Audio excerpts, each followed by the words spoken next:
গতকাল তো বাবার বাড়িতে চলে আসলাম ঈদের ছুটিতে। তো মা তো সকালবেলায় ডাকাডাকি শুরু করে দিয়েছে ঘুম থেকে ওঠার জন্য, নাস্তা খাওয়ার জন্য। তো সকালবেলায় প্রথমে বলল কাঁঠাল ভেঙে নিতে। আমি তো মূলত কাঁঠাল খাওয়ার উদ্দেশ্যেই গ্রামের বাড়িতে গিয়েছিলাম। কাঁঠাল আমার খুবই পছন্দ, আর আমাদের বাড়ির কাঁঠালগুলো না খেতে একটু বেশি মজা হয়। তো আমার মা তো আগে কাঁঠাল গাছ থেকে পেড়ে রেখেছে, তো এই কাঁঠালটা আমাকে বলল যে ভেঙে নিতে।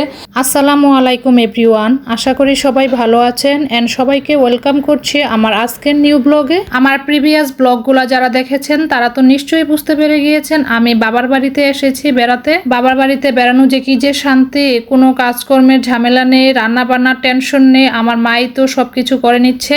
এত শান্তির মাঝেও আমি একটা জিনিস খুবই মিস করছি, আমার বাবাকে। আমার তো বাবা নেই, তো ভাই বোন আলহামদুলিল্লাহ সবাই আছে, কিন্তু আমার বাবা নেই। যারা আমার আজকের এই ব্লগটা দেখছেন সবাই আমার বাবার জন্য দোয়া করবেন, আল্লাহ যেন আমার বাবাকে জান্নাতুল ফেরদৌস দান করে। আজকে যদি আমার বাবা বেঁচে থাকতো তাহলে আজকের এই সুন্দর মুহূর্তটা আরো একটু বেশি সুন্দর হতে পারতো।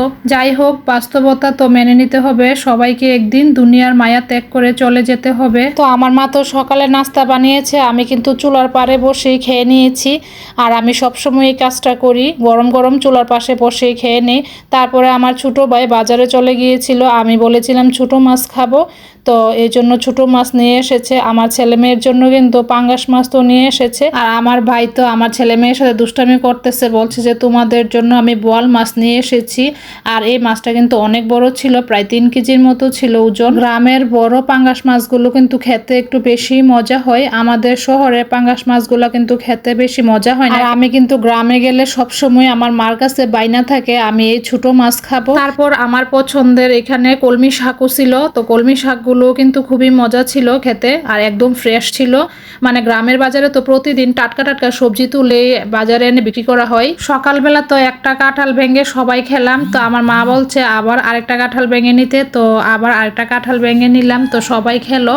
তো এখন হচ্ছে জামের ভর্তা বানানো হচ্ছে দুপুরবেলা। তো বাজার থেকে জাম নিয়ে আসা হয়েছে সকালবেলা। এখন আমার ছোট বোন এই জামগুলো দিয়ে ভর্তা বানিয়ে নিচ্ছে, আর এদিকে হচ্ছে আমি আমার মায়ের লেবু বাগানে একটু ঘুরতে এলাম, সাথে কিছু লেবু পেরে নিয়েছি শরবত বানানোর জন্য। মানে আজকে সব উল্টাপাল্টা খাওয়া দাওয়া হচ্ছে, সবাই বল আজকে যে পেটের কি গতি হয় কেউ বলতে পারবে না, মানে সবাই এরকমটাই বলছে আর হাসাহাসি করছে। তারপরেও খাওয়া বন্ধ করা যাবে না, অল্প দিনের জন্য এসেছি।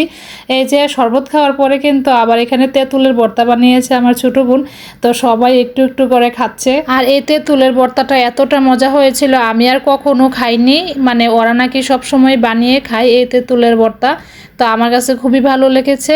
তেঁতুলের ভর্তা খাওয়া শেষ হয়ে গেলে আবার এখানে আবার আমের আচার দিয়ে দিচ্ছে, মানে আমার বোনের হাতে বানানো আমের আচার। তো বলছে যে একটু টেস্ট করতে, আমি বলছিলাম যে না খাবো না, আর খেতে ভালো লাগছে না। আমি আর আমের আচার খাইনি, তো আমি পরে এই যে আম সত্য খেয়েছি। তো আমের আচার সবাই খেয়েছে, তো আমি খাইনি, আমি শুধু আম সত্যটা একটু খেয়েছি, তো ভালোই লেগেছে খেতে। মানে আমাদের বাড়ির গাছের আম দিয়ে আম সত্য বানিয়েছে। আজকে তো আনলিমিটেড খাওয়া দাওয়া হচ্ছে, আপনারা দেখতেই পাচ্ছেন। তো আমার মা তো এদিকে রান্না বান্না করছে, এখন আমাকে বলল যে গাছ থেকে কাঁঠাল পেড়ে নিতে, তো রাইসার বাবাকে ধরে নিয়ে আসলাম। চলো, এত কিছু তো খাওয়ালাম, এখন তুমি গাছ থেকে কাঁঠাল পেড়ে দিবা।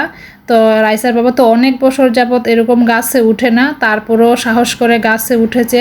তো গাছে ওঠার পরে বেচারা তো বিপদে পড়ে গেল, মানে গাছ থেকে আর নামতে পারছে না।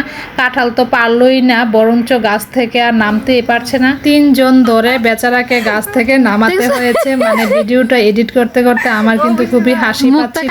বাবার বাড়িতে বেড়ানোর এই পার্টটা আমার কাছে বেস্ট ছিল, ভাই বোনদের সাথে কাটানো ওই সময়টা খুবই মিস করছি এখন।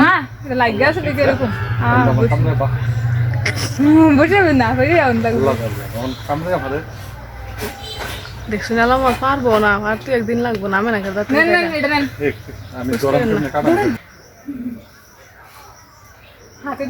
কাটল ফাটতারেন না তার হয়েছেন। অবশেষে আমার ছোট বোন কিন্তু এই কাঁঠালটা পেরে নিয়েছে। তো যাই হোক, আজকে ব্লগটি আশা করি আপনাদের ভালো লেগেছে। তো সবাই ভালো থাকবেন, সুস্থ থাকবেন, আল্লাহ হাফেজ।